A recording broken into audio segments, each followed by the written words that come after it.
Roger, you're about to get the brunt of it, over. Come on. Alright, so let's go. Go. Contact! So I'm gonna flex right. Immediately flex right. Right there. Get that saw up.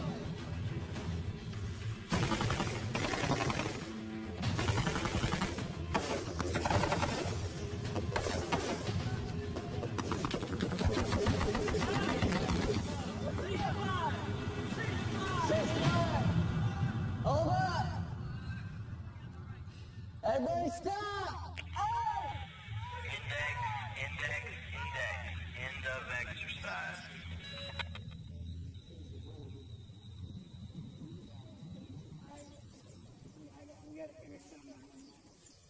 Alright, you see dark hair, bro?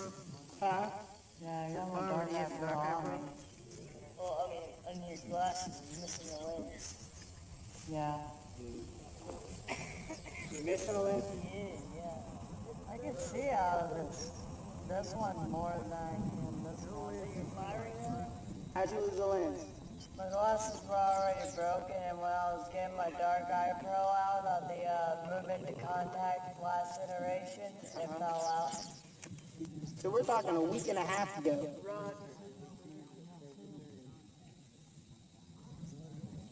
Goodness gracious, Barbara. Would you have other glasses that you wear at home? So now you're missing a lens. It means when you go back to civilian life, you're still going to be missing a lens, right? Yes, sir. Gosh, man. This isn't a military thing, guys. It's individual things. You have to fucking correct that. Like your own self. You have to be like, hey, when I go back, I'm only going to have one lens. I got work. I got other things. I got to drive. You hear what I'm saying? Yes, sir. I shouldn't have to preach you guys how to be grown men. And that's what this conversation is just teaching you how to be a grown man. It has nothing to do with military. Gentlemen, nobody's gonna fucking care about you more than you. So if you don't care about you, and we're not tracking on it, we're not gonna push you because we don't know. It makes sense? Alright.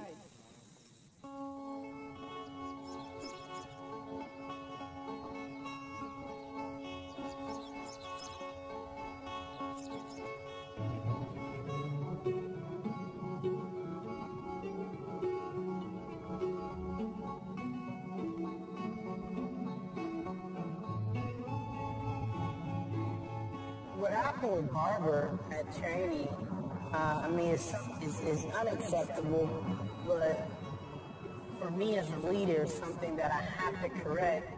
Being a citizen soldier, we all have our civilian obligations that we have in addition to our military duties.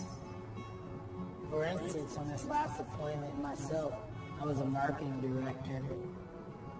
Colt Floyd was a combatives and weapons instructor. Damon Lehan was an x-ray tech at a hospital. Jared Golson was a correctional officer. Michael Prince was a police officer. He was the first canine officer of his precinct. Tyler Brown was a mechanic. So you have this whole group of diverse individuals who, on the civilian side, are doing regular, normal, everyday stuff, and now 6 months later, they're on the side of a mountain, fighting alongside each other in some of the worst conditions that you can think of.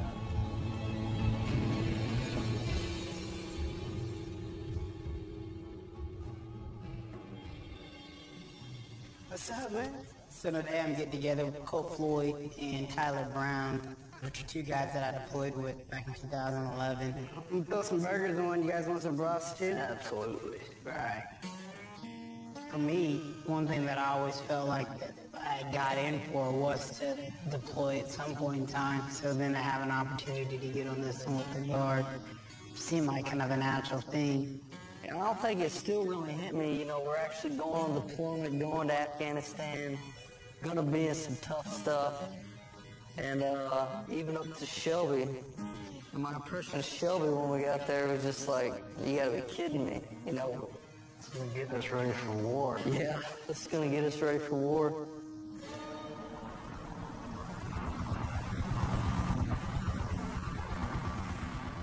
Hattiesburg is just a tad bit different from Afghanistan and Logan province. Poquito. Just a little. Just take away the mountains, it was the same. Take away the mountains. It's the exact same thing. Alright, fire, go ahead and engage your target. Engage your target. Camp Shelby sucked for the terrain aspect. We had a lot of time to really build that platoon relationship, you know, amongst ourselves.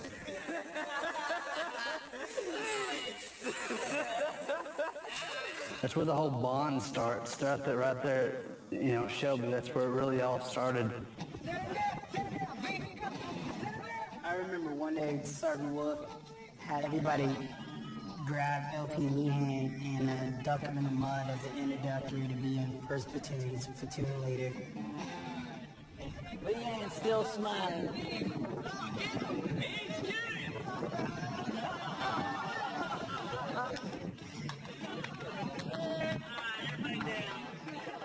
Just the way that LT Lehan handled that, he really personified the camaraderie we would have and the brotherhood that would be necessary to get to the deployment.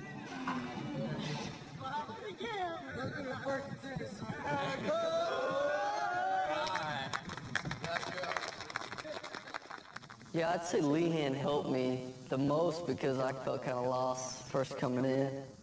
My first drill with you guys was in January, right before we left. The next thing I remember is us being told, hey, we're only taking 2 platoons to Najil, and we ended up going in way undermanned.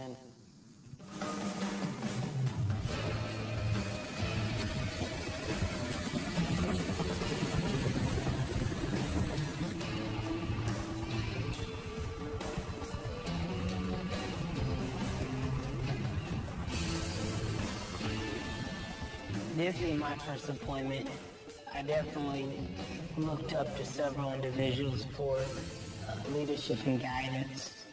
LT Lehan was one of them, Sergeant Eric Wolf, and Sergeant Colson.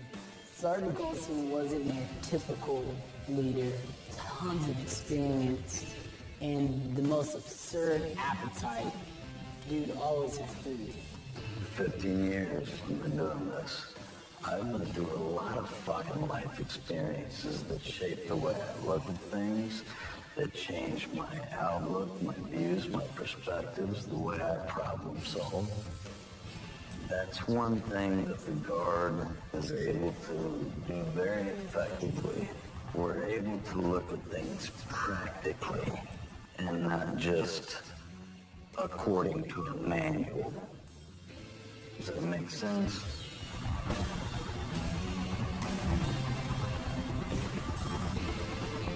We'd heard that we were going to be walking into a firestorm in Najil. We'd heard stories about Najil. We'd heard it was a hot area.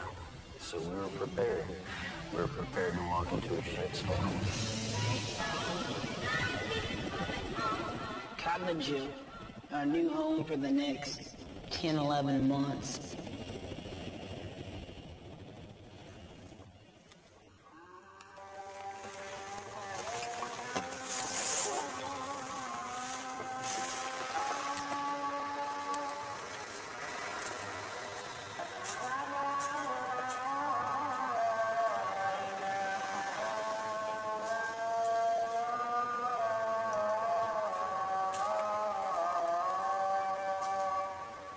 So I'll never forget, 4 o'clock in the morning hits and they start their call to prayer. And that's all you could hear. It was just silent other than that.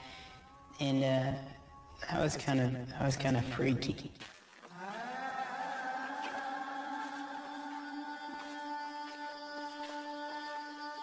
the first full day, we would have our first mission to go to the cell tower.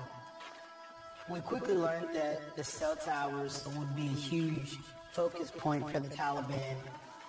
I had sat down with the outgoing platoon leader. He told me time and time again, he's like, they're out there. You get to this point, you're going to get hit. You get to that point, you're going to get hit. And you just kind of had this eerie feeling like you're being watched.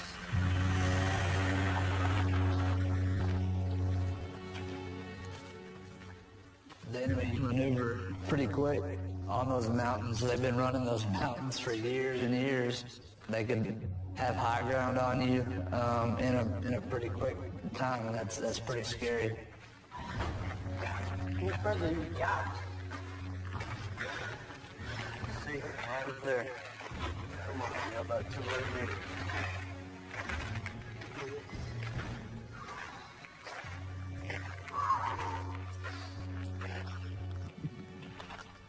Nobody shot at us. We just shot at shit. That was it. Hold on. I'm about to puke. Yeah, well, welcome to Afghanistan. You good to make it up to that cell tower? Yeah, I'll make it. All right. Sip water, sip some water. All right. It's just so mountainous. It's so mountainous. Everywhere is up. Everywhere you walk is up. We went back to the Cobb and had tacos or whatever we had that day and wrapped it up and called it a night. It was a good amount of time where it was just dead, nothing. We go out on patrols and no traffic for almost a good month.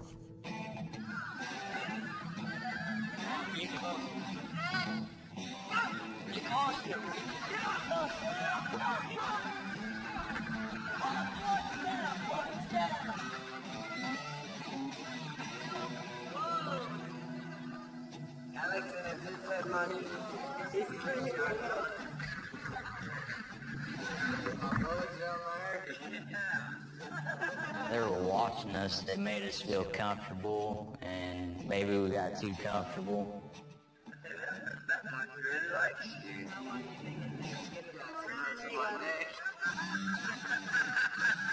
I may or may not have been commentating a little bit. Okay, so we're back to our location. To tell you. It's good. Hold on. We got Prince on station. Let's blow this fight in position. Go.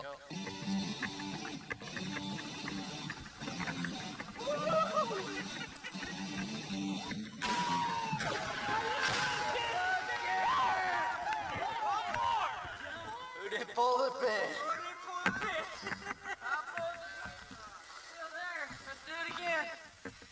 Yeah, I got one more.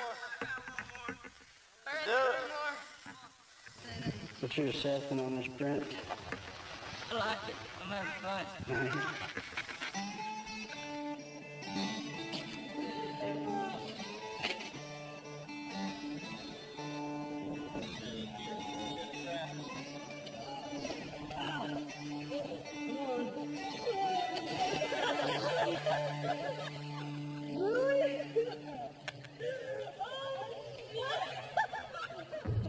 For that first month, everything was silent.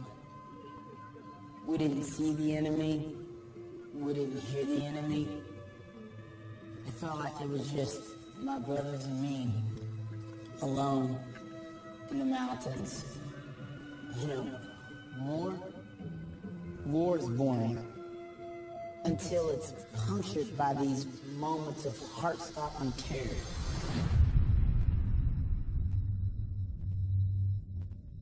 July 11th. That's a date that I'll never forget. The main element was going to do a key-leader engagement just south of Tilly. We were selected to do the Overwatch position for that mission. Punisher base 3-6. Be advised, that's peak time now. Got 1-3 U.S. packs. Oh, spread out. And I'll butch it up right there. Keep your distance. In Afghanistan, the one thing that was very important is to always maintain the high ground. It's hard to get high ground in Afghanistan because in that country, there's always higher ground. Keep your distance. Typically, that higher ground is occupied by the enemy. Head of the swivel, guys. We moved into our OP position. There wasn't shit for cover and concealment. 2-1 Alpha for 2-1. Be advised. Our element is in position. Copy, over.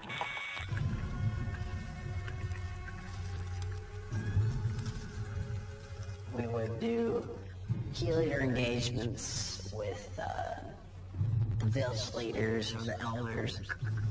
Leehan would have us all stay back. I would even stay back, and I'm always by his side. There's Leehan crossing. Stay alert. Keep your eyes peeled. He'd be the one walking up to that key leader and introducing himself to let them know that we're here, we're friends. We want to get the Taliban out of the area. So Leehan's wrapping up. Basically, our mission was to come meet with the village mayor, link up with him, see what kind of actions have been going on as far as Taliban and any insurgency. So we came out, talked to him, asked him for things that he may need for the village. He told us he needed security, and felt from there that they had some suspicious looking people that he did not know well that were living within their village. Okay. Is there anything else you'd like to add, sir? All right. Appreciate you, Jim. Bravo 7, please. 0-1 might to get out of people hiding. Main elements preparing to actual, and then once we get those hiding, then we'll turn around and roll in. Yo, you hear that? Hear what? Where the fuck did that come from?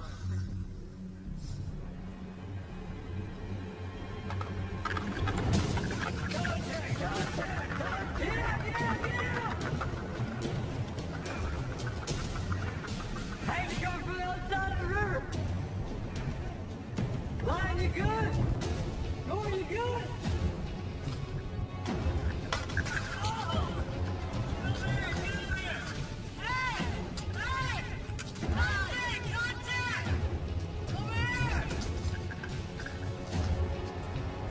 What went through my mind was, holy shit, that's a machine gun. And I just threw my stuff down, hit the ground, started returning fire. We started taking fire from 3 different points on the high ground. The mountains, 3 different angles.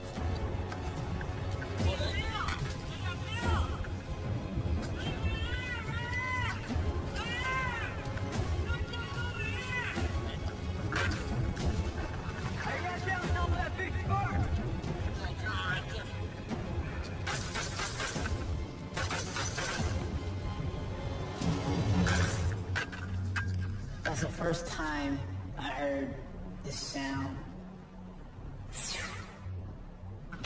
Bullets are impacting this giant boulder.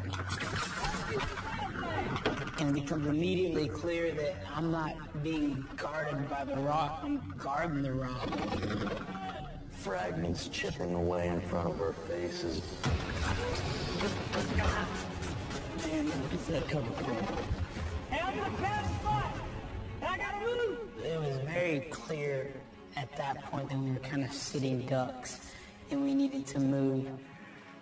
LT Brad spotted a kind of a courtyard that was down the mountain. The problem was just a straight run and a prayer down a mountain that offered no protection. Hey, listen, we gotta bound back, alright? LT just looks at us and he goes, when I say go, go. Hey, pick out a spot! Know where you're going before you get up! As soon as it starts to go, alright? Hey, cover us. I got you covered, go! Go. Go, now, move it!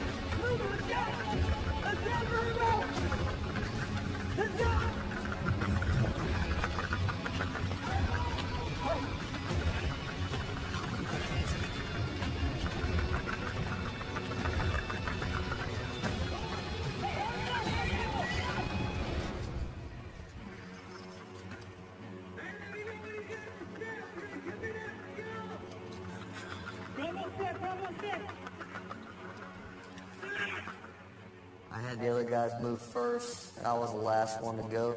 And I already had a rock picked out before I got up. Hey, I'm moving back! I'm moving back!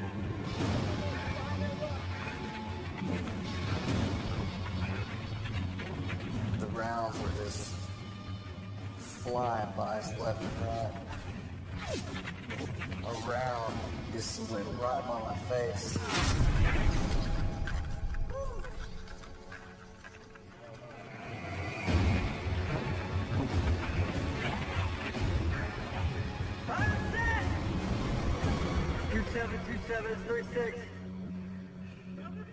Hey, we're about halfway back to you, alright? We finally made it to cover. Everybody was okay. And while the guys were laying on fire, I was calling back to the top, trying to work in air support. 5 seconds. Ooh, that's quick. Hey, Bob's in back. Yeah! Damn! Viper 1-6, Viper 1-6, that's a good impact. Break, Hector Q4 is 2-8. It was definitely life or death. I mean, there was no way we were getting out of that situation any other way outside of the air support.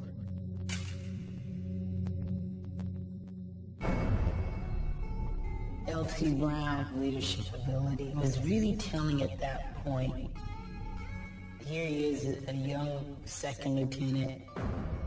He had no more war experience than most of us. But yet when he spoke, there was no question. We all knew that he had made the decision and that's what we were gonna do.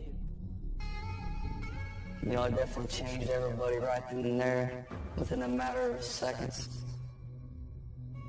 Later on in the deployment, we would patrol that area. We would patrol that road.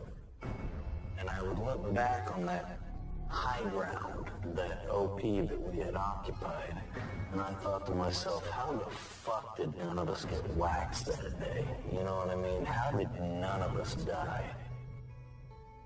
It was either sheer coincidence, luck, divine providence, however you want to look at it, but somebody should have died that day. Somebody should have died. And if the tables were turned, if it was us that occupied those high ground positions, we would have waxed every single one of them.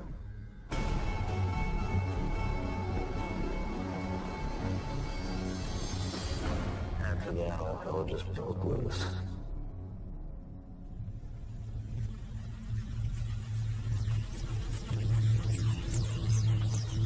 The Mayo Valley was okay until you got to a certain point. And as soon as you hit Candy Air Palmer 1, you know, you knew shit was gonna hit the fan.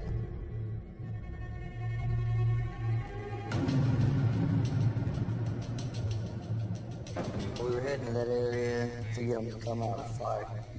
Up to that point, we were having a hard time identifying where these guys were shooting from.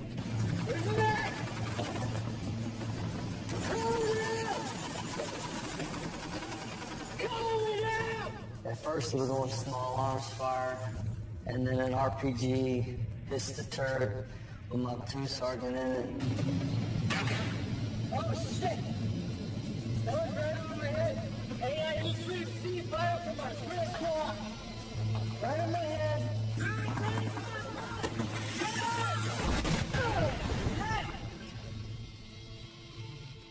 Sergeant Burns' turret in his vehicle was blown to shreds. They call it over the radio, you know, we think his arms broke, the turret's off the truck. Move it, let's go!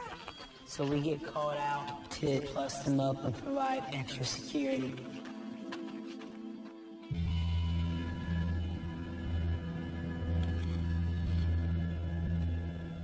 by the time that we got out to their position, bombs had already been dropped to defuse the situation. And at that time, Lieutenant Brown had got the call from command to do a BDA, a battle damage assessment.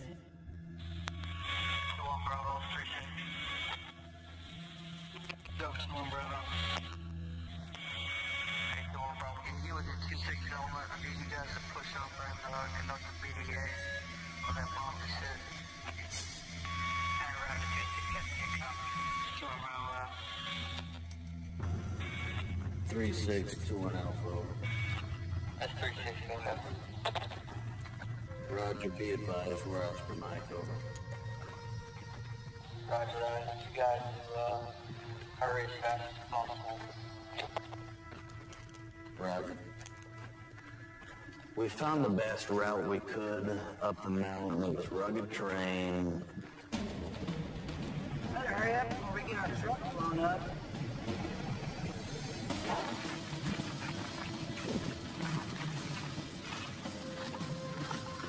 There's always a sense of urgency. Just thinking about those trucks being stopped, I mean, immediately they're soft targets. It was just a matter of time, I felt, before an RPG was just gonna rip to the side of the vehicle. That corner is way too close for my comfort, brother. Something moving in that cornfield, man. All right, keep your eyes peeled. Keep your eyes peeled.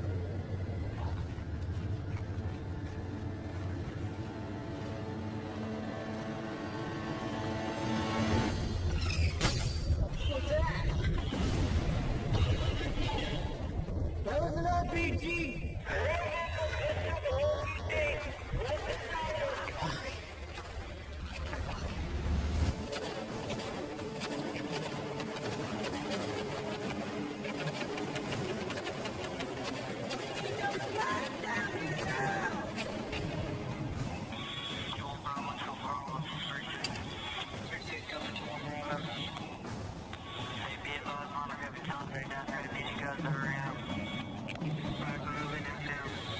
We gotta move.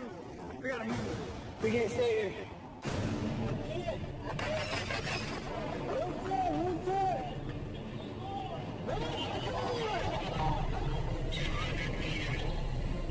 On that cornfield right there. Hey, who's the famous?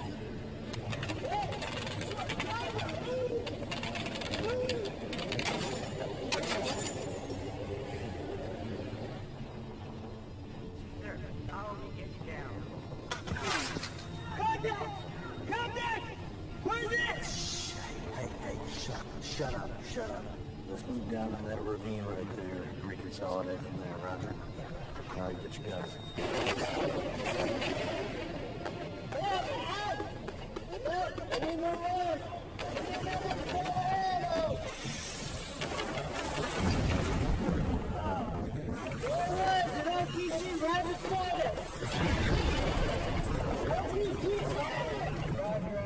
This is a serious kick. We need like an hour over. Fuck me!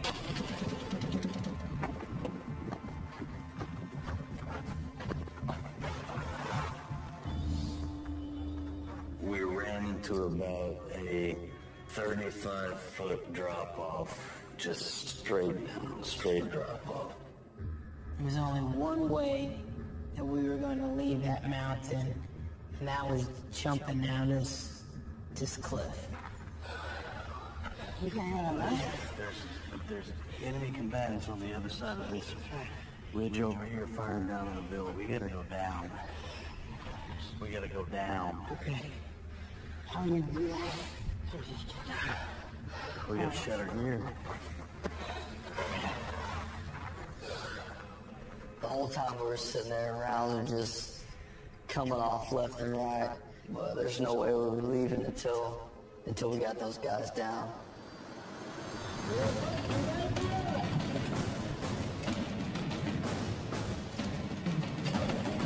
There's muzzle flashes coming from all of that fucking cornfield.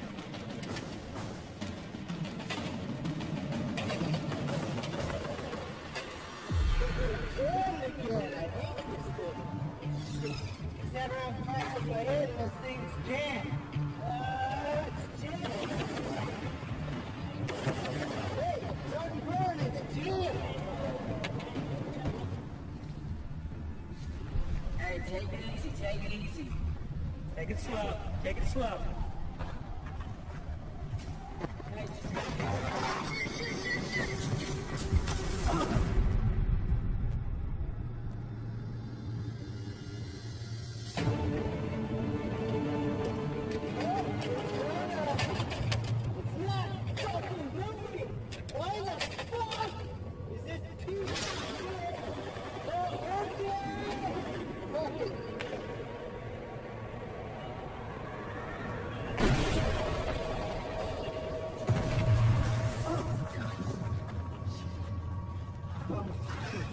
Good? I'm good. You good? You alright?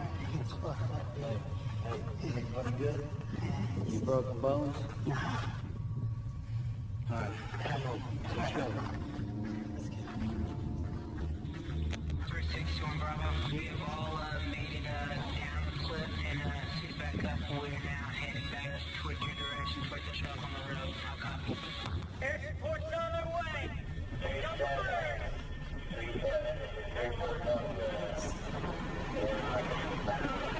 Yeah.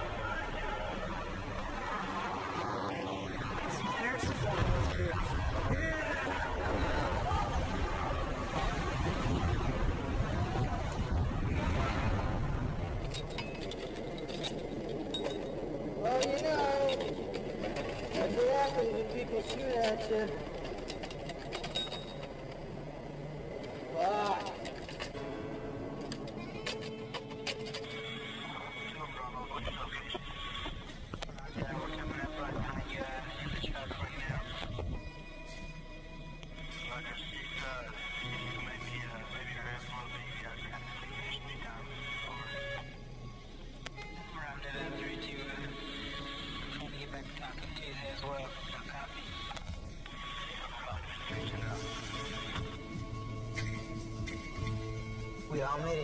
We all made it off the cliff. I remember thinking after I came home, I swore to myself I was never gonna climb another flight of fucking stairs for the rest of my life. I was gonna take the elevator everywhere I went just because I was so damn tired of climbing. When I commissioned, I had two contracts sitting in front of me, the Fires Brigade and the Infantry Brigade. So I'm sitting across the desk from the female that was there, and she's like, all right, you get 10 grand to go to the Fires Brigade, but you have to give it up to go to the Infantry Brigade. And that was the first time I'd heard that I had to give up my bonus, and I was like, gosh, dang. But I wanted to go to Ranger School, so, you know, I picked infantry. Looking back on it now, like, do you ever think to yourself, I should have took the 10 grand? No, never, man. I don't regret giving that up. Not 1 second. I wouldn't trade it for nothing.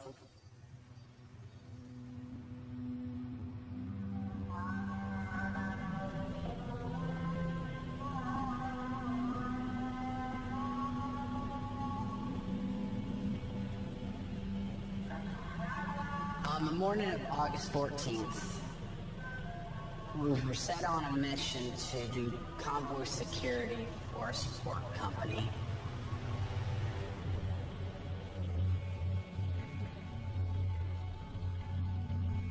Our mission was to move supplies up to Allengard District Center along Route Iowa.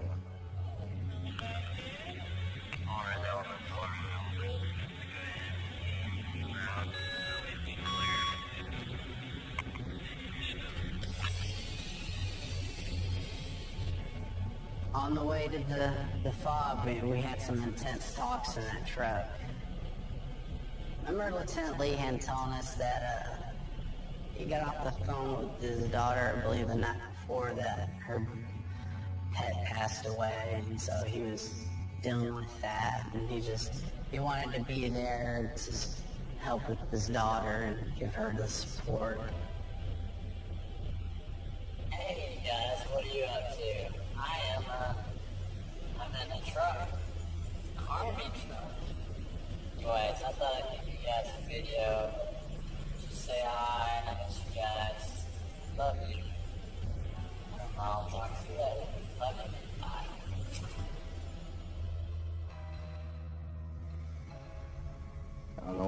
to Allen Guard District Center, we had no issues. No sites, no true intel of any possible IEDs being set up. The IED threat was always there for us. Just anticipating that detonation on your truck.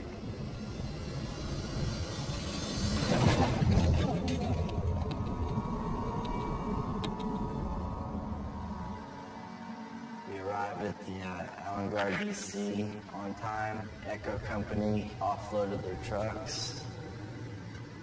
Unloading took a little bit longer than we thought, and we really needed to get out, so Lieutenant Lehan decided that we were going to be lead vehicle.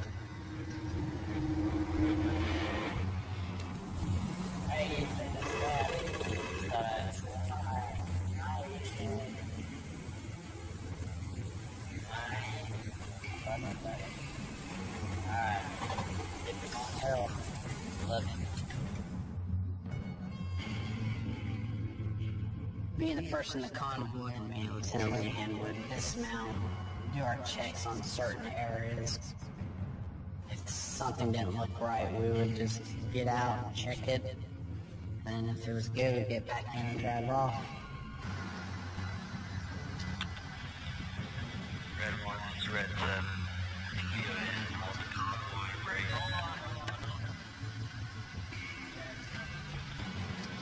Go ahead and get your dismounts out.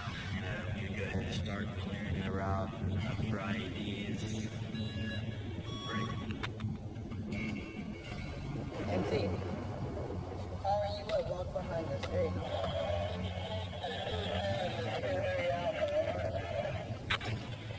Report anything out of the ordinary. Back up to me. Red 6 and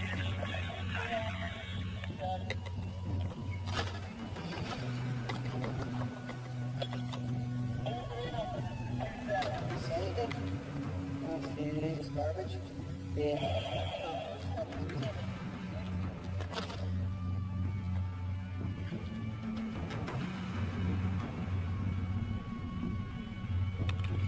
Roger, Red 1, I copy. Route's clear. Go ahead and load up the dismount and continue on with the mission.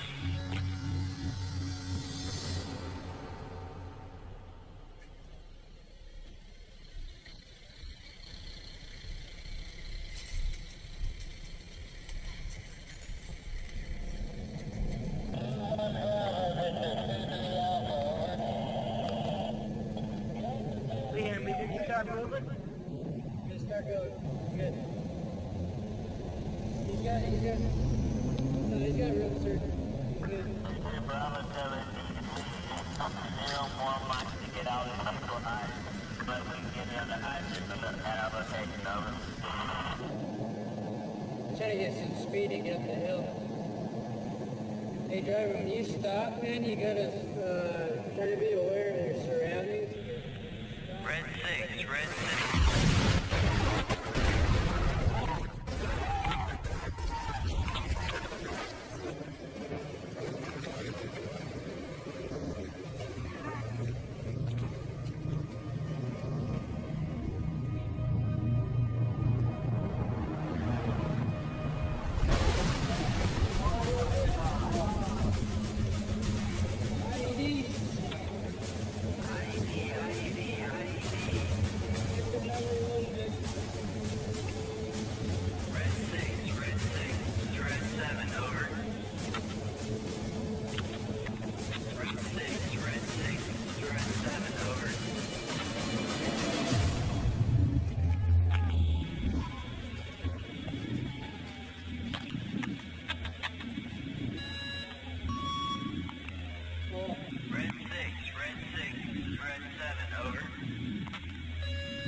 We were all buckled in, hanging upside down, trying to think to yourself what just happened.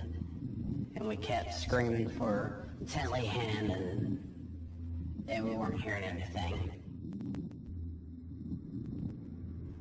You know, you just knew.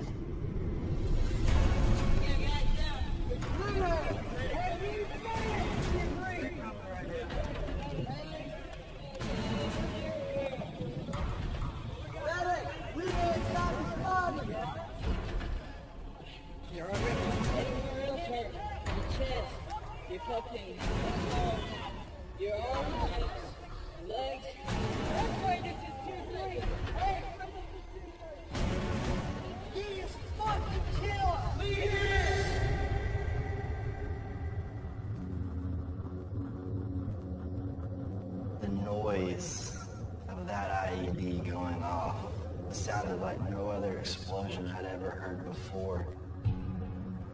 I tried 4 or 5 times, if not more, trying to raise his truck on the radio. Red 6, this is Red 7, over. State of contact, Red 7 out. All I ever got back was static.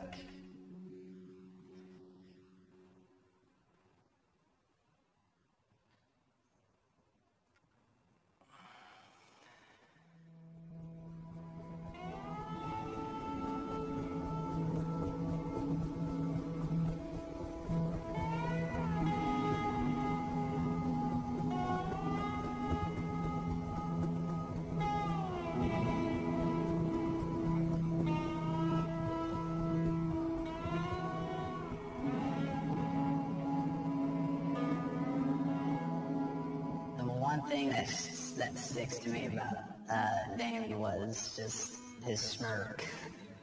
No matter what was going on, good or bad, he always smirked.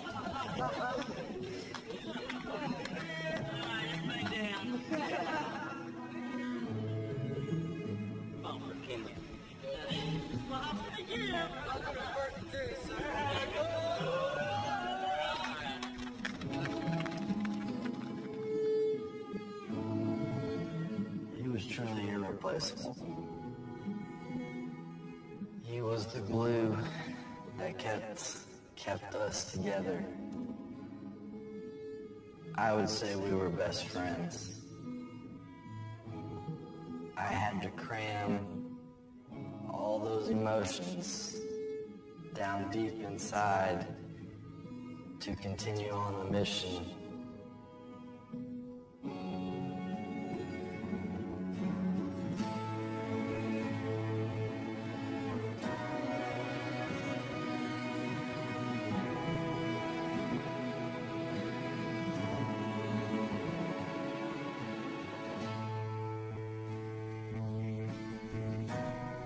The memorial service for LT Leanne was going to be at Meadow Lawn.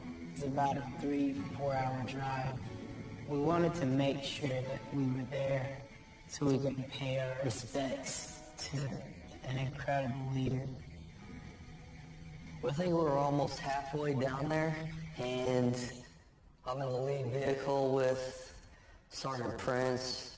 Prince is in the turret, and we're slowly creeping up a hill, and Prince tells me to stop, tells us to stop, so Toll stops the vehicle.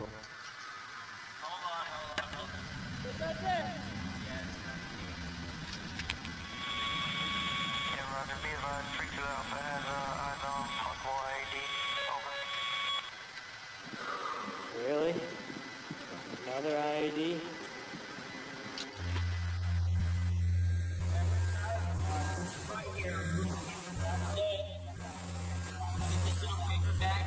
Yeah, it's paperback thing. Yeah, with the wire stuck on it? Yeah.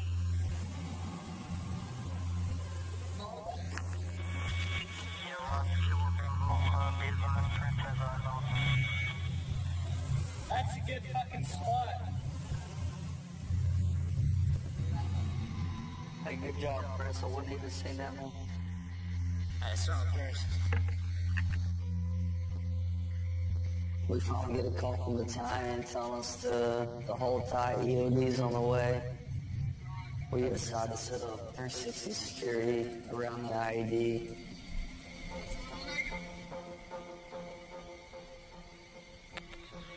Bravo, 36, over.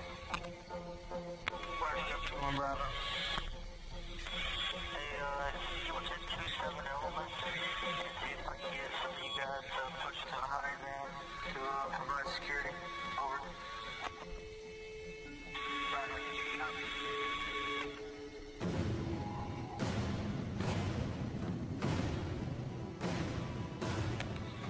2-1 Bravo, 36. Let me know when you guys get sent in. Break. Wow, that's a good copy.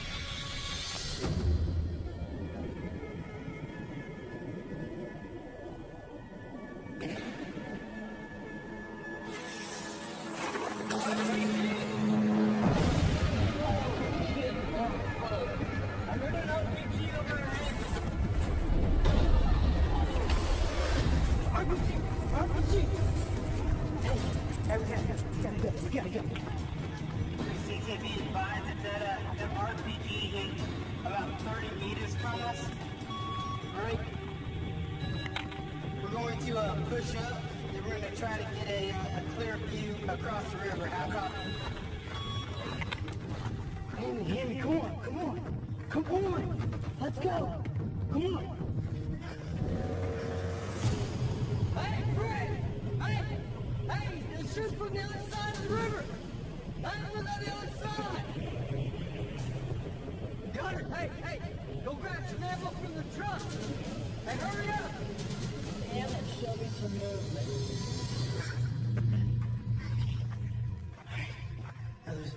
There's buildings up there. There's buildings up there. Okay. We're in this dangerous situation. You got 3 IEDs that are daisy-chained together. And the triggerman's out there still somewhere. At any point in time, they could set these off. 3-6, 2 on Bravo. Hey, 3-6, go ahead. Roger, 3-6, can be advised that there's some buildings up here that we're going to have to clear. Once we get that cleared, let's try to establish a clear line of sight on that road over Washington, the rest of the convoy. How copy? Hey, Roger, I copy all. Don't push too far into that village, okay? All right, no, I'm right behind you. I'm right behind you. All right. Is it clear? All clear. All right.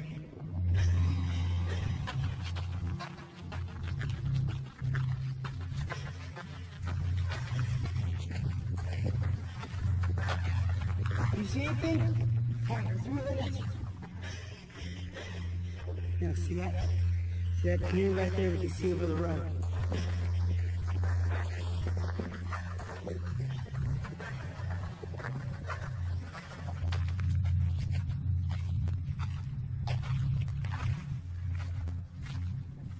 I'm taking over here. Hammy, come over here. Set up right there.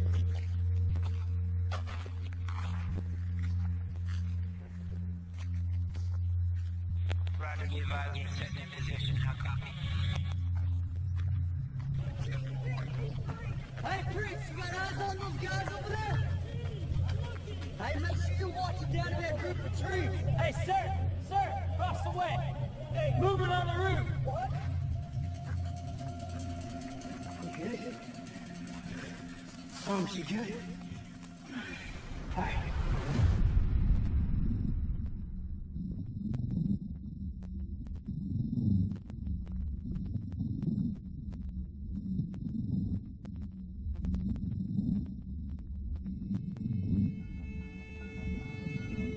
Hey, we gotta get on the roof. Hey, Amy, get up here. No, right across the river. Right down the roof. 3-6, be advised, directly to our right we have some villages. It looks like there's an individual on the roof. We'll keep you advised of the situation. How copy? Roger that, 2 on Bravo. Good copy. He does not look like a local Afghan. I think he has a weapon. No, he has a weapon. Alright. You got a clean shot.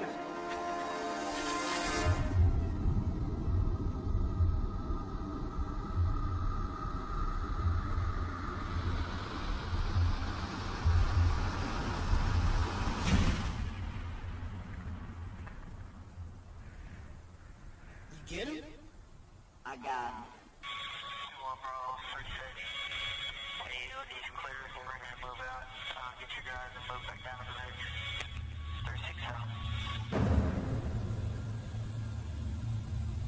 And finally, EOD shows up. You know, we're briefing along. Hey, we just got hit, twice. We need you to take care of this ID so we can get out of here. EOD's up. We're ready. Yep, let's get going. It's a good thing that Sergeant Prince spotted the IED, because with that he saved a lot of damn lives.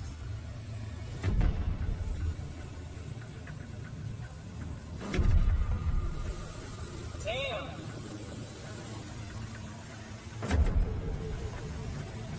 That was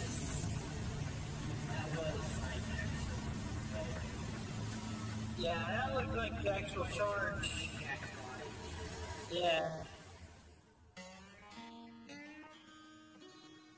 From the point of us loading up and actually arriving in Meadowlawn, I bet we stopped like 6 or 7 times due to the damage that the RPGs did on the vehicles. We were using one of the medics' surgical tape from the Taping the brake lines. taping the brake lines, and he made it through. So we're talking about adapting, overcoming. I specifically remember thinking, gosh damn it, can you just leave us alone? Right. Give us a one day. day. Yeah, give For us a one day. Can you just leave me alone for one day? Let me go do this. Yeah. And then you can jack with me all you want Play after that. tomorrow. All you want. But yeah, they wouldn't let up.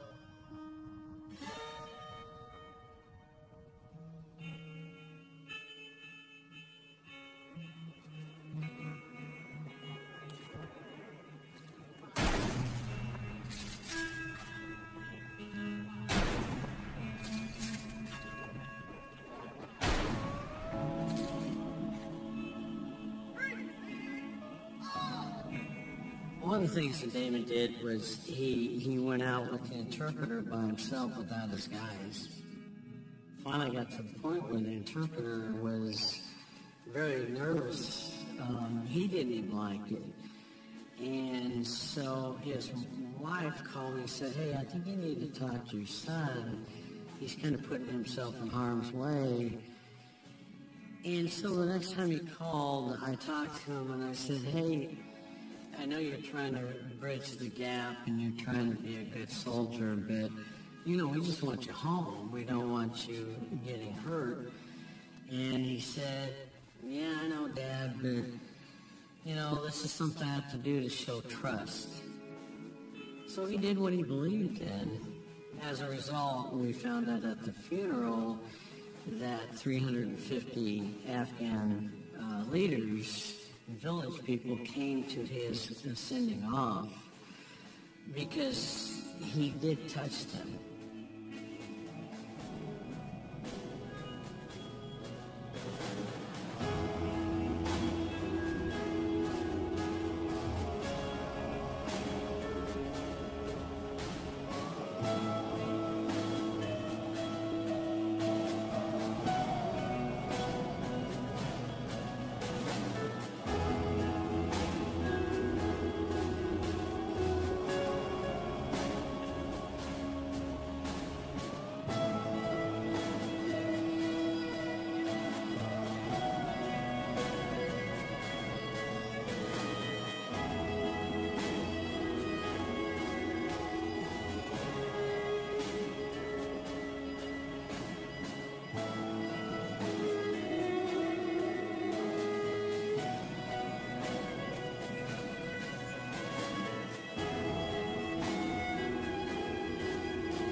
A couple weeks after Damon died, I was told that Lieutenant Lehan was not going to be replaced. We were completely satisfied with this. We had created that family and didn't want anybody else in it. We were going to fight with what we had, and we were going to continue on and get the mission done.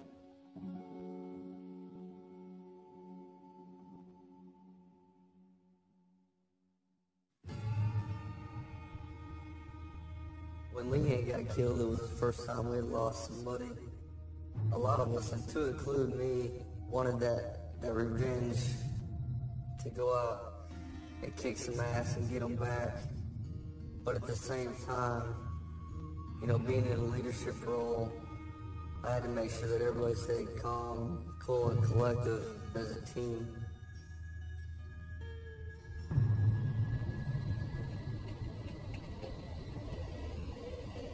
The second platoon was going and conducting KLE somewhere towards Alshane, DC. I'm on the cop for QRF, and we get a call saying seconds, hit an IED.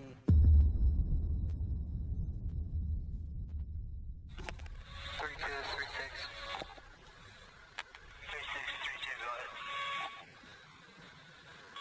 get you guys out and let's push on the east side of this little brush right here through the corn. See if we can spot this guy. Camera rolling? Yeah, I just started it up again. Yeah. Let's give him a brief. Well, welcome everybody to Jam Shoot About Afghanistan. Got Daniel Marquez on station with me. Just had an IED blast. We're going to try to find this little cord ninja down here in the cord. Shoot that wire out. Shoot him. This is going to be crazy.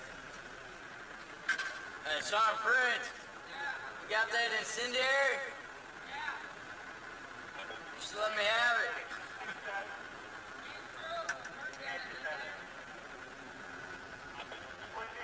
We're gonna go in there. That was correct, still.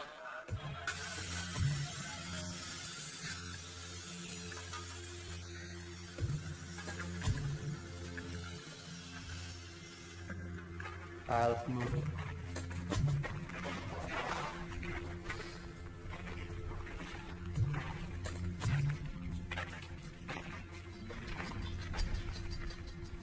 Look at the size of the hole. God damn, that's a big one.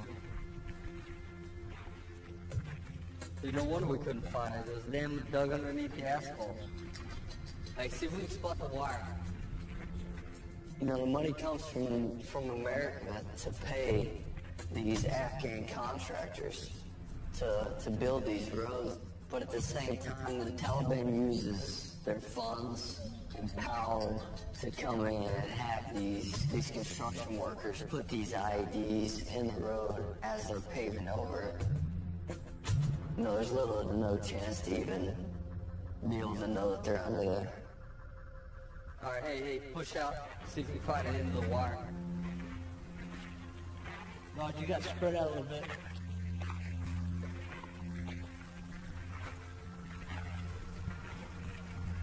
You guys let me know if you see anything on the ground.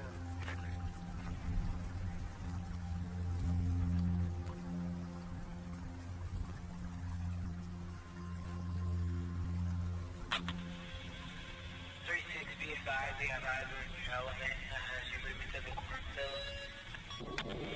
Roger, I copy y'all. 36 out. Hey, you guys stay spread out. So this looks like the end of it. Back to the end of it, he can't be too far off. He could be right out there in that corner.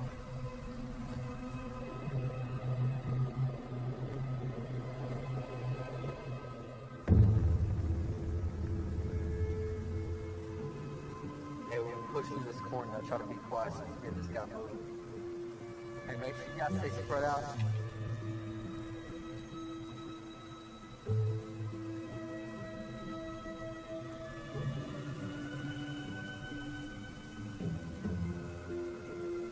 Alright, hey, just push up to the edge. We'll stop right here. You guys stay spread out.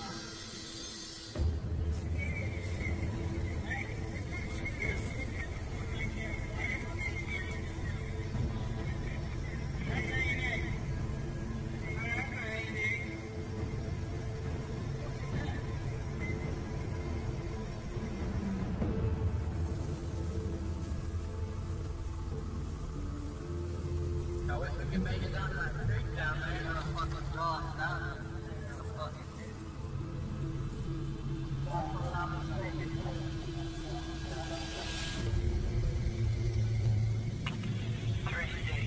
Be advised that there is smoke coming from the village.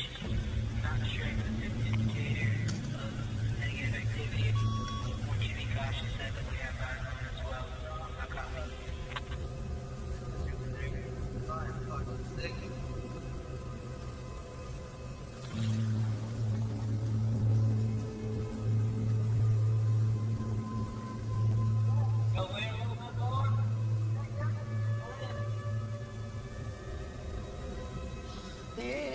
keep walking out into the open. You like to think that the people that are leading your counterpart A&A forces are on your side, but who's to say? Who's to say who they're taking money from? Who's to say who their allegiances are to? Hey, sir, should we follow? Sir, are we going? No. Hey, we're not pushing any farther. Let's wait for an ambulance. To advance any further through the corn was just not tactically a good idea in my opinion, so we pulled back and didn't go any further. We want to fight on our terms. We don't want to fight below our strength.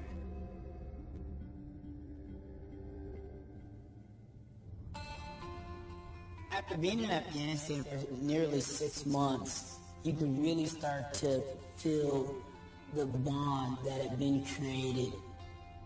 You've already weeded out all the guys that are too scared, that have made it known that they don't want any part of the fighting.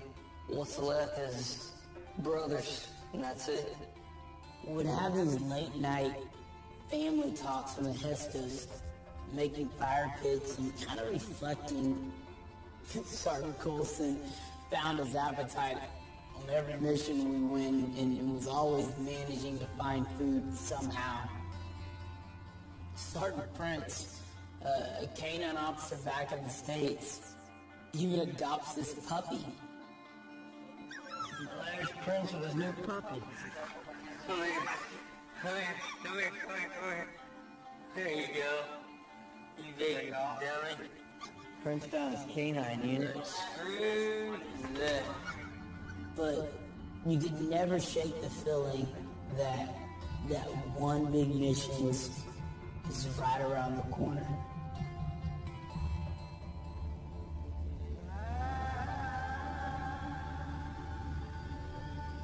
Operation Brass Monkey was going to be one of the largest missions that we were going to do. When me and my platoon started seeing the plan that they had just came up with and where we were going to be, we immediately felt like we were at extreme disadvantage. Just in case y'all don't see it, it was good knowing all of you. Megan, I love you. Jesse, I hope you don't die too. You'll be alright.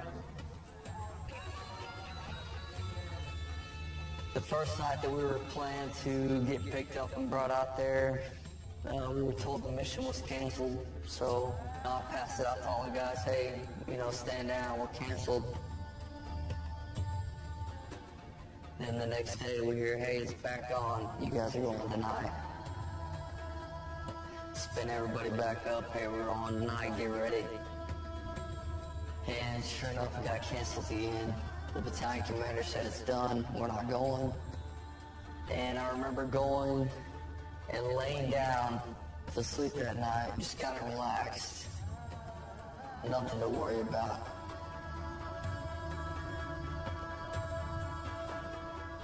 It was either 5:30 or 6 in the morning. Sergeant Duff beats on the door. The mission's back on. Here's the time the birds are gonna be here to pick you up.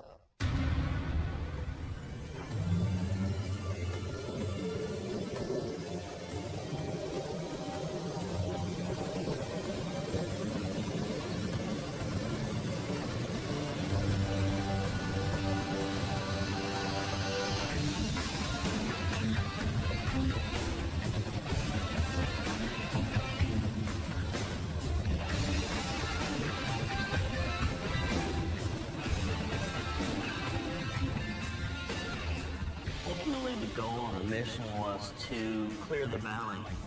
We knew there was Taliban in the area. Wanted to locate them and take their arms away from them. Basically, we were going into no man's land.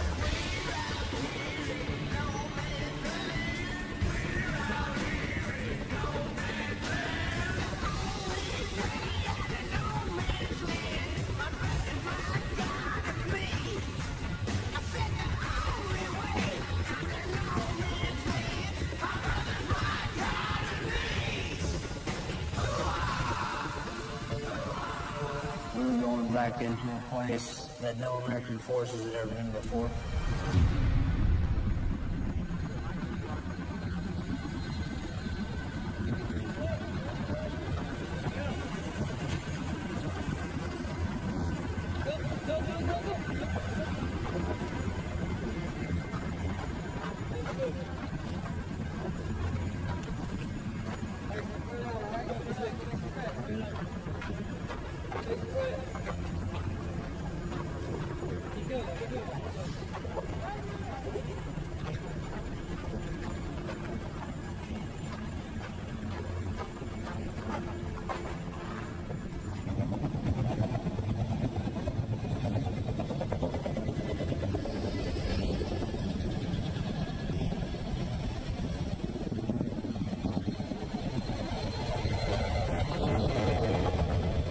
Well, Mom, that's what I signed up for.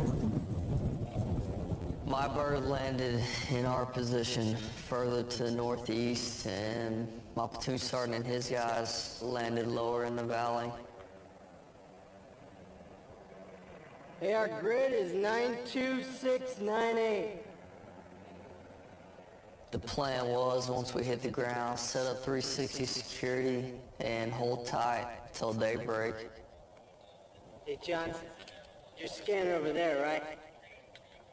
Scan from here to there. Hill, you scan from there to there.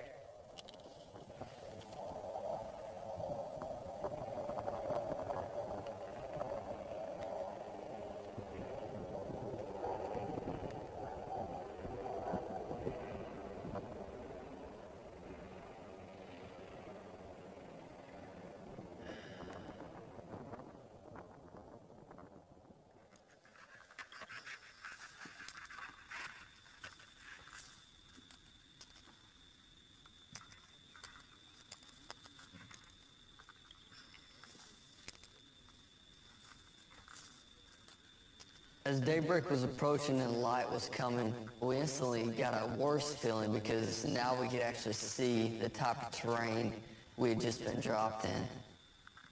So I sent two of my guys down to the edges to find a way down the cliff.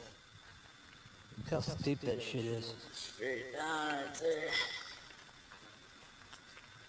Dude, there's no way we're getting to the bottom of that. And they came back and it's like, sir, there's no way. You know, there's no way we're getting down this.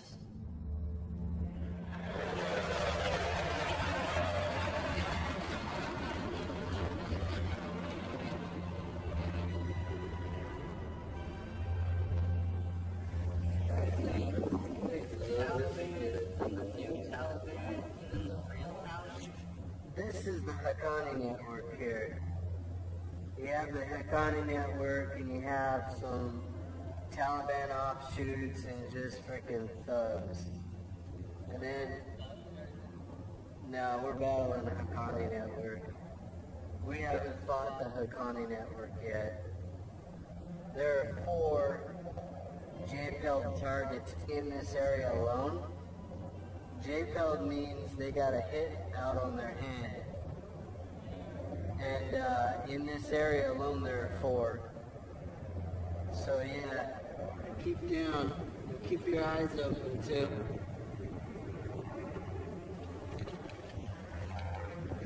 No idea what's up this bad way. I remember sitting in a valley talking with somebody, and we came to the conclusion that, you know, if we die here, the worst part of dying for us is that the hair on our arms won't raise up at our funeral when they play the national anthem. Hey John, anything? No news is good news.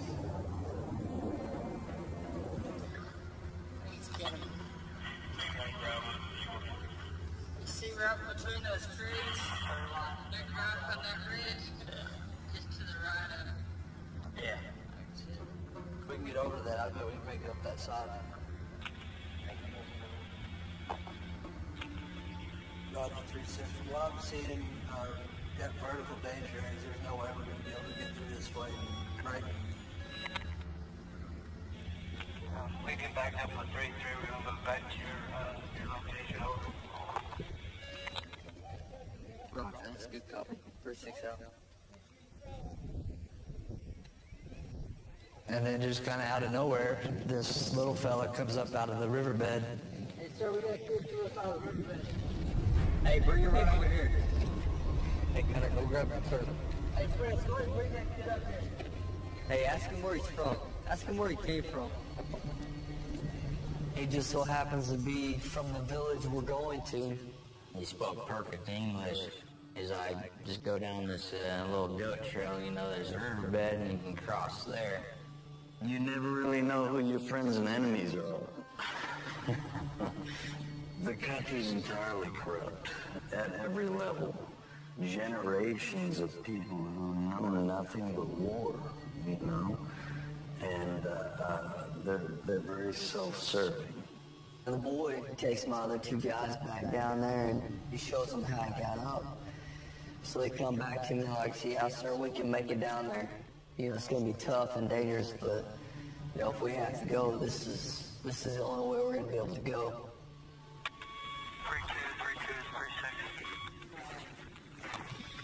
3-2, 3-2, go ahead.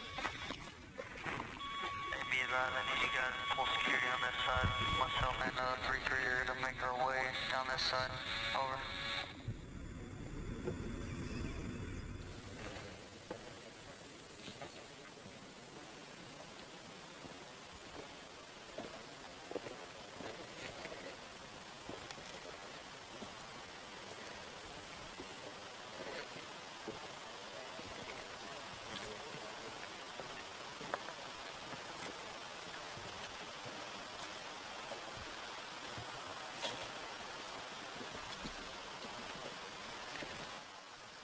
Hey, Jordan, keep eyes on that riverbed. They're going to go ahead and move through.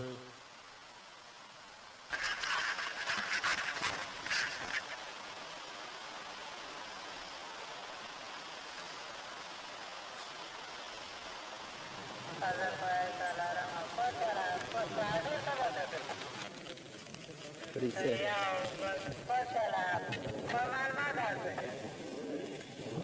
Just to get ready and wait for my order. December. Hey, they said get ready and wait for the order. Can you just relay tell if they had other enemy traffic break? They were calling out where we were, how many guys we had. They pointed out that we were in 2 different locations.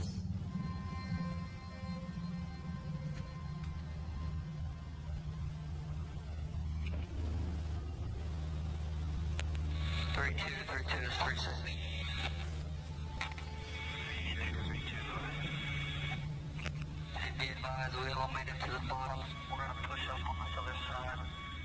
Once we get set in, I'll have you guys start moving this way. 3-2, Roger.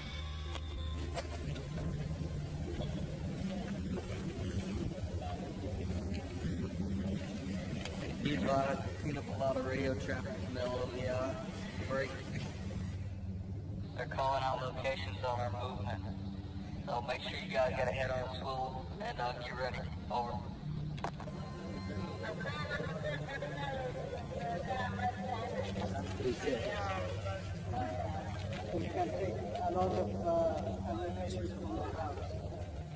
Hey, Sergeant Bird. They're getting ammunition from the house right now.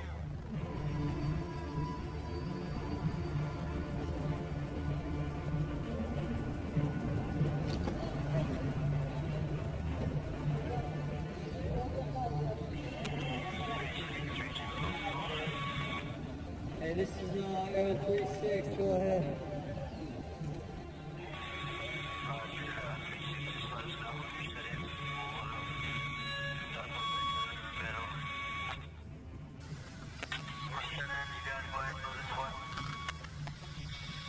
Roger, Street 2, we're moving. Over.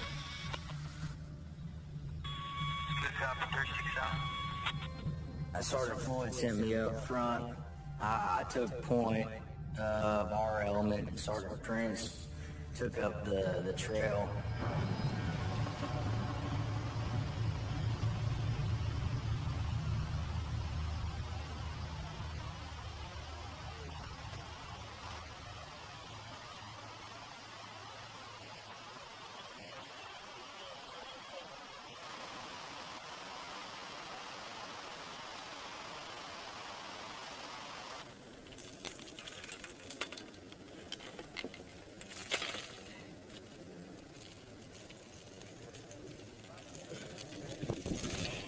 Yep, we got a guy.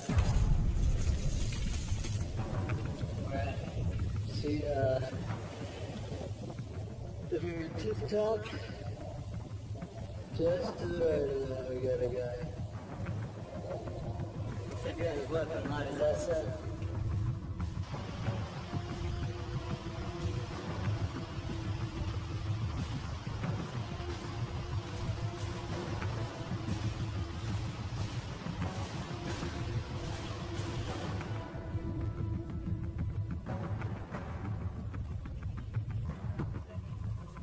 I can't tell if this guy's got a weapon or not.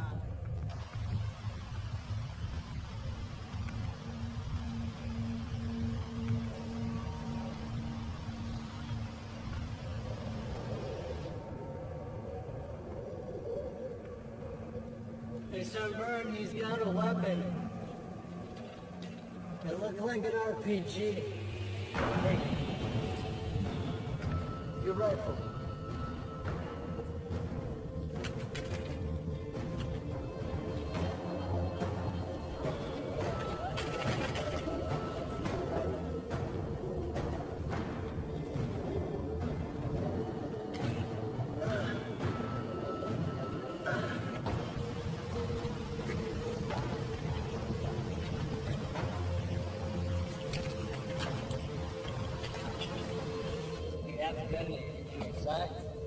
There's a slab of rock he's hiding under.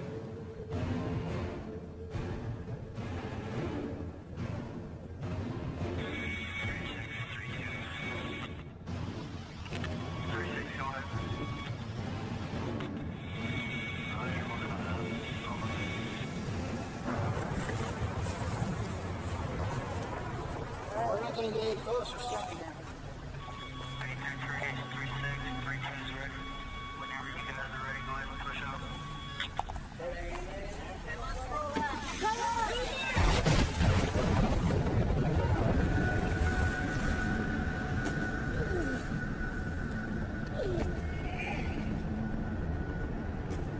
Good.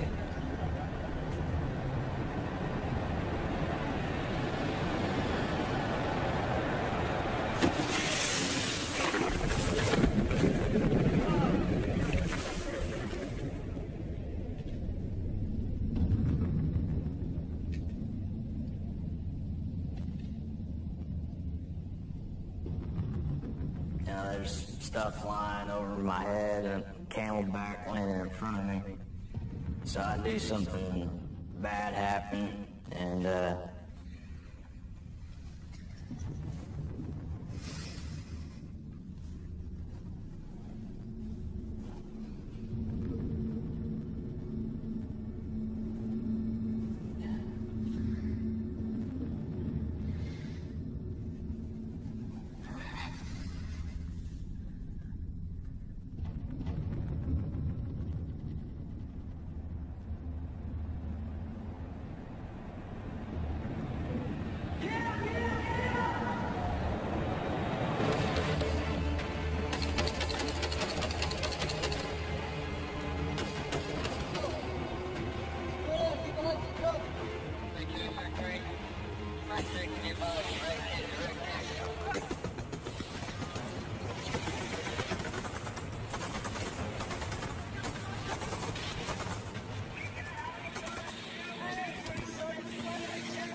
Don't worry, I need you to stop that bleeding. I got it. Let's go, boys. Move. Move. Hey, LT. I'll show you right where I saw it. That RPG came from that fucking big rock face 100 meters. Straight it right there. It came right on top of that big rock. Hey, let's get some mortars down here. Mortars. Anybody with mortars? You got a mortar in your pack, get it out! Hey, Alex. Anybody with mortars, get it out!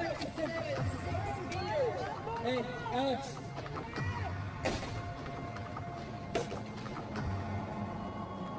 And a junior 63 degrees, just wait. 320's on the motherfucker. 320, go up. Stay right there, I got more rounds. Hey, up 10 meters. Move back. Hey.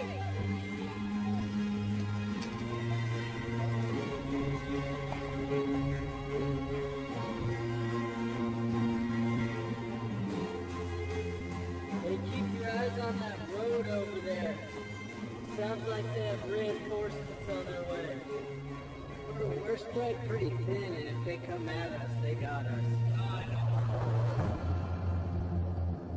Roger, from that last impact, move up the ridge approximately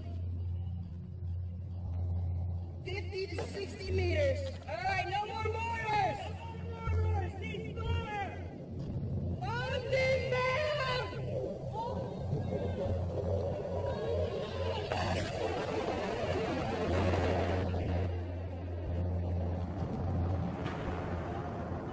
Once the engagement went to a lull, gave me the ability to assess casualties a little bit better.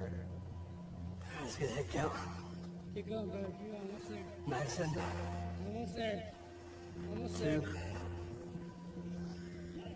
7. Keep going. Let's go, guys. Keep moving. Smith. Keep going. Almost there. McKean. Let's go all the way up. Keep going, guys.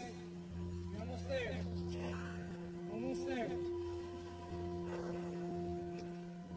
Almost there, dude. Torres. Almost there. Sherlock. Almost there. Fuck, I'm missing one.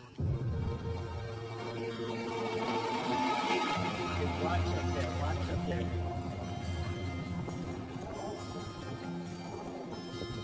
You got it? There you go.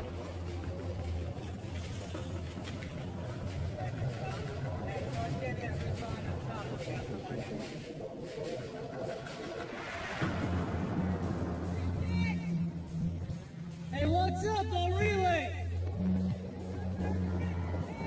Hey, son, Prince is hit. Oh, don't tell me what. What?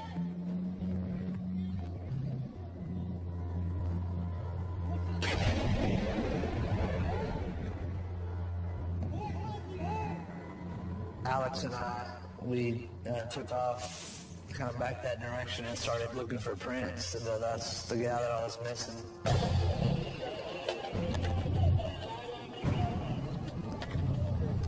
Who's here?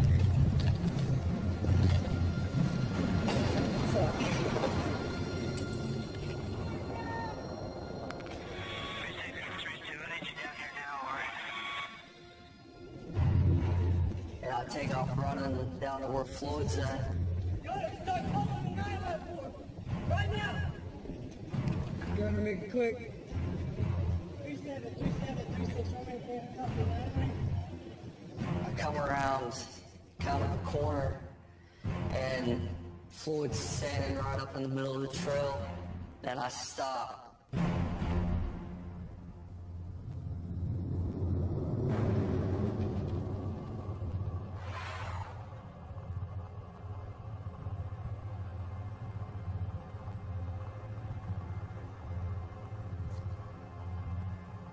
You know, he's just looking at me with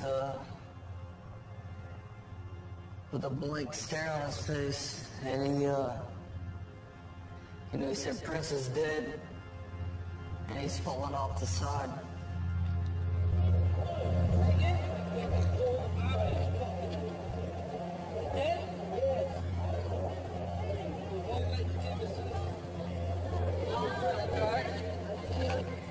You'll be southwest, 150 meters down the ridge line, large group of trees. Grab the bear's call sign, Juliet Bravo.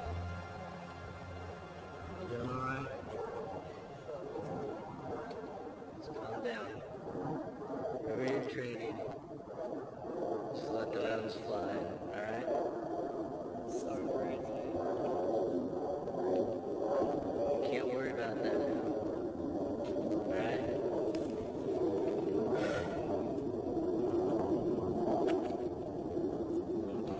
Right now, we gotta make sure you get home.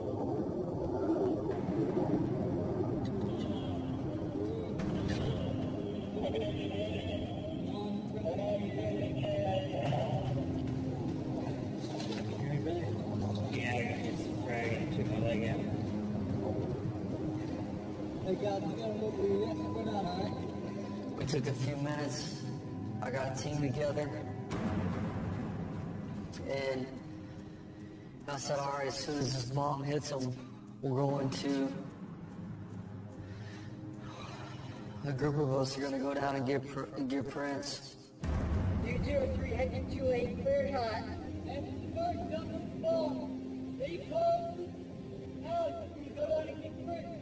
Roger that. I'm watching. Roger that. Hey, I'm going with you. I'm leaving my kit right here. Hey, get this up. Get this up. Suck it up. Alright? Suck it up, alright? Copy that. Sir, one mic you'll be in. This may be danger close. Hey, one mic, you got a bomb inbound. Hey, 3-3, I need you to continue with that 9-line. I need you to race that. I need you to tell the birds I need to be escorted out here. You got an enemy that's 200 meters from our location. Roger. 9-1.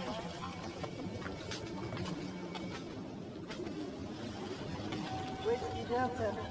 901. 449. 52884. Right? Line 2. Arrow 36 from you. 47.5. Line 8. U.S. Soldier.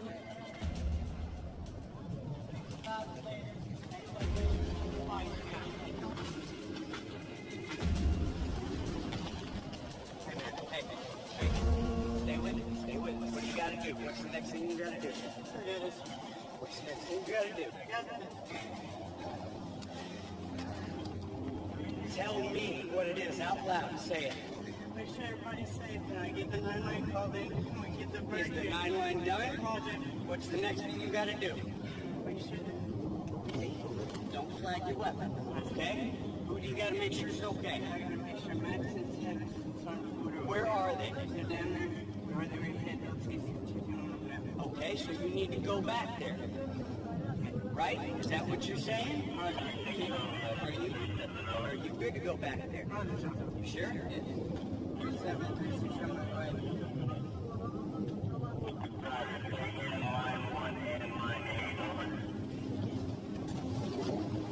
Roger. Line 1. Whiskey Delta. 901-452. 52-885. Nine lines called up. 3736 on my right.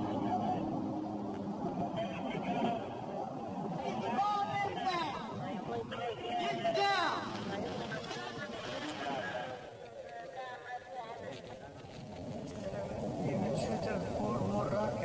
They're gonna shoot 4 more rockets. 4 more rockets. Hey! Hey! LLBI says we got 4 more RPGs inbound, alright? SWC's coming on station now. Dude, Hector 2H. The guys knew that by going down to get prints, that they themselves may not make it back up. It didn't matter. You're never going to leave your brother behind. You know, worse if RPG did is, you know, we just, you know, deal with it after it happened. Come on. I'm gonna hit this shit already. Hey, Bobby, come on!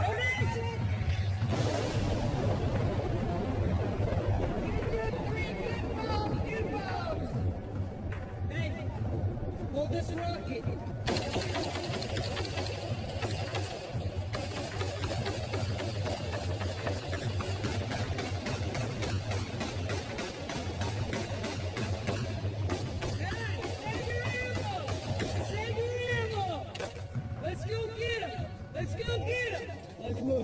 Hey, we're going down to get him. Watch out. Please be advised that we're currently got shooting orders. I'm gonna go. Roger that. Let's go. Hey, let's go down and get him. Stay spread. No, keep stay in the middle. Hey, spread out, all right? Spread out, stay spread. And wait, if he shoots again, you only get one of them. Stay spread.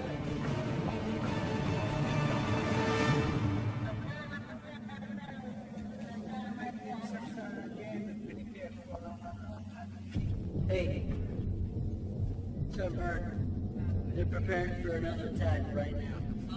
They think they're heroes now and they're gonna hit us again.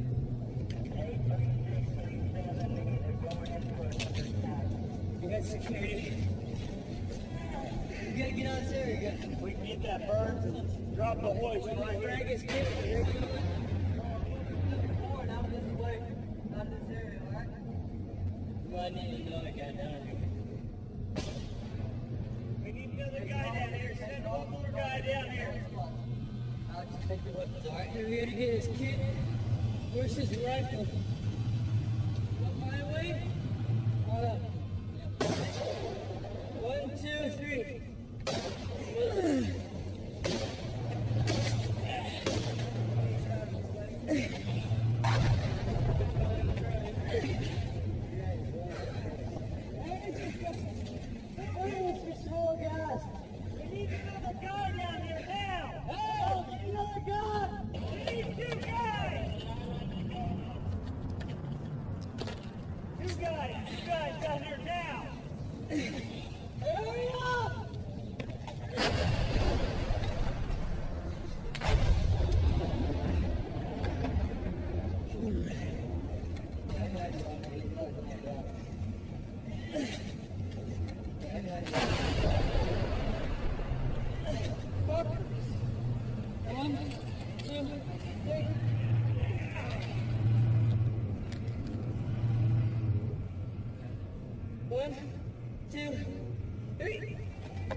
I get him response. I keep it on the guy. Put up the side.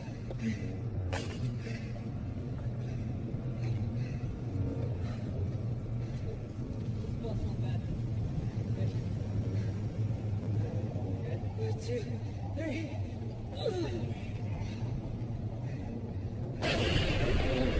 Two, three.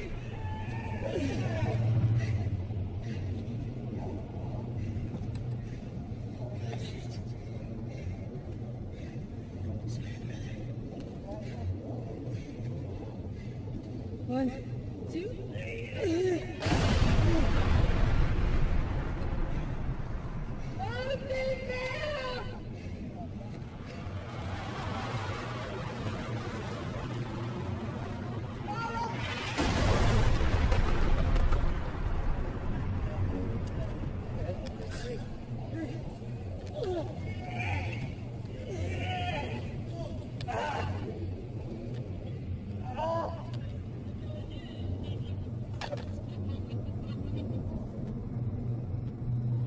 Hey, Sergeant Bird. Sounds like they got somebody with that bomb. Hey, count 3-6, there's a flag up in those fucking trees, a white flag.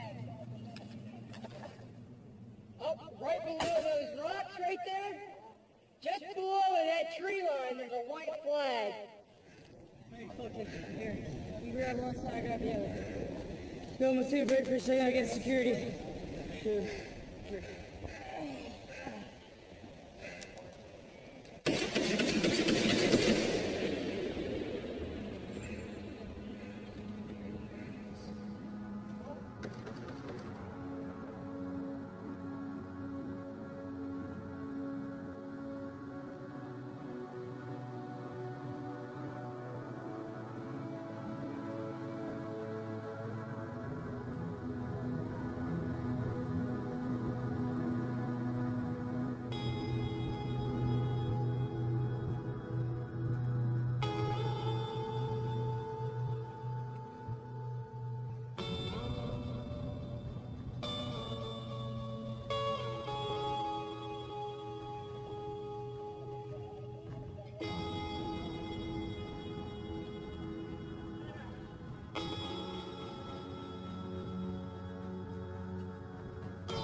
first, Sergeant. Sergeant First Class Burn! Here, First Sergeant!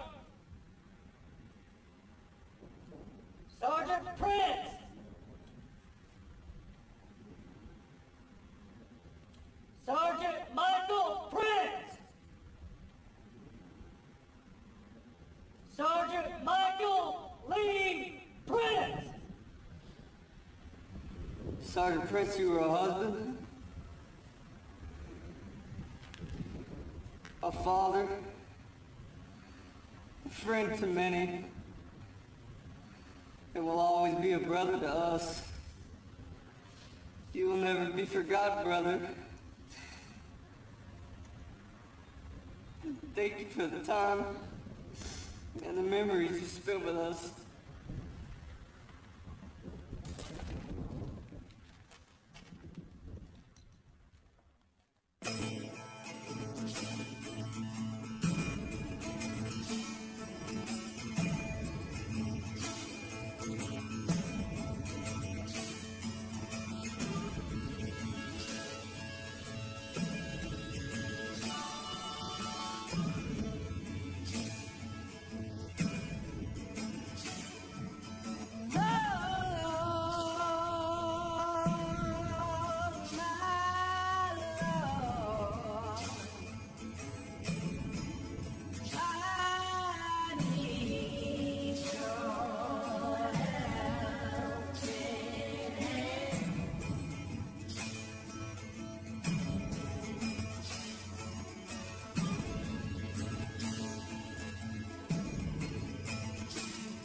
I was taught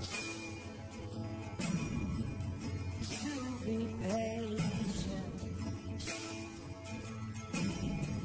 and I was taught to be kind, but I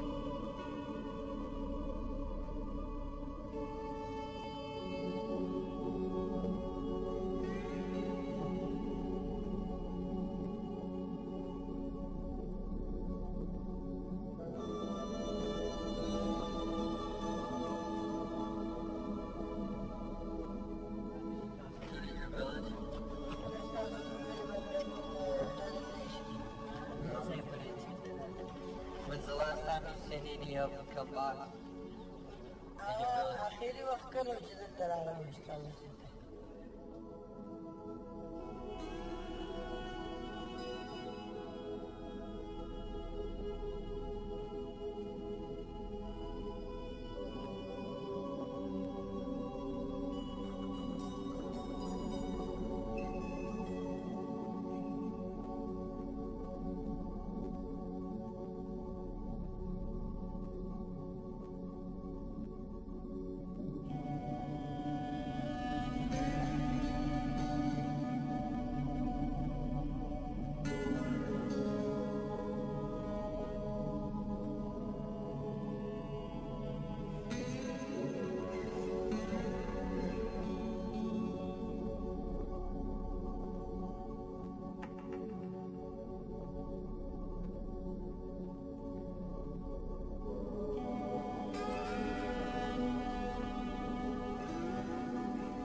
Smoked mentally, physically, emotionally. But I think what defined us, having lost those two guys, we still were able to maintain that certain level of professionalism. You know, we're going to finish this. This is not going to be in vain. You know, that just kind of solidifies the bond, man. The brotherhood. I'd be lying if I said I didn't miss it.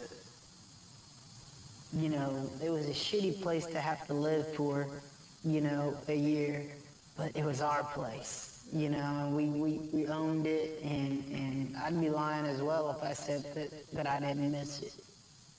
For as sucky as it was our suck, and you woke up every day knowing what your suck was, you know, and more importantly, who is going to go through your suck with you. Yeah, what was the saying? There's no stronger bond than shared pain. Well, that's sure true.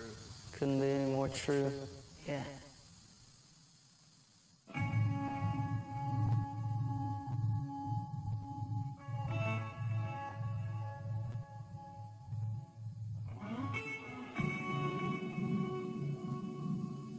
I'll see you, man.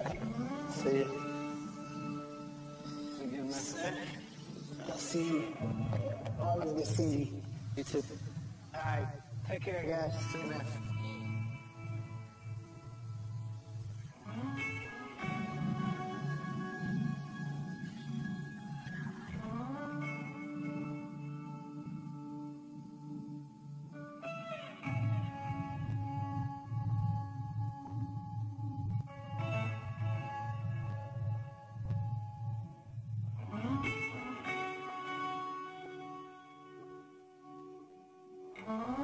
Get it a little tighter. There's no way for me to express how important it is that I get to look you in the eye and talk to you today. Okay? So what I want to tell you is that term citizen soldier and what it means.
Now think about 1775, when Boston is under siege and the Redcoats are coming, and Paul Revere gets on his horse and rides through the countryside saying the British are coming, the British are coming, all right? And blacksmiths and innkeepers drop their hammer, drop their plates and towels and bedding, drop what they're doing, and move to the green at Lexington and Concord to meet an enemy that was threatening their communities. We've been doing this stuff since 1636, all right? The citizen soldier has been alive since 1636, over 370 years.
Tell you this whole story because I need you. Your state needs you and your community needs you. Right? We need you to choose to keep the title citizen soldier. There is something noble, something something odd or something romantic about that term. And I just